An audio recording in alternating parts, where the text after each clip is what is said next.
नीचा recording studio Patna. Phagua के महीना में रहिलू अब देखा गुलाल लगवैलू। फगुआ के महीना में रहिलू अब देखा गुलाल लगवैलू। कवना के निशाना में रह के तू गलिया के लाल करवैलू। नायक परवा पहन के आइलू सब नसवैलू। होली में बाबू साहेब लहंगा में लगैले यादव जी तहरा चोली में। अरे बाबू साहेब लहंगा में लगैले यादव जी तहरा चोली में। बाबू साहेब लहंगा में लगैले यादव जी तहरा चोली में।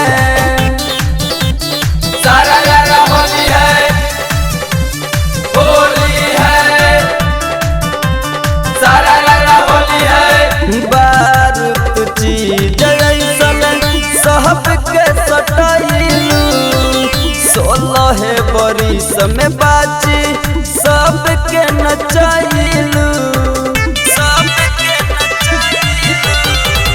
बारूद चीज ऐसन सब के सटाइलू। 16 बरिस में बाची सब के नचाइलू। गाल में लाल गुलाल लगा के होली के मजा लूटेलू। बन के रंग के गोला बाची सबके दिल पे फूटेलू। शहर के चिड़िया गाँव में आके हल्ला मचावलू टोली में।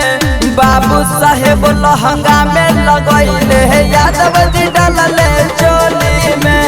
बाबू साहेब लहंगा में लगैले यादव जी तहरा चोली में। अरे बाबू साहेब लहंगा में लगैले यादव जी तहरा चोली में।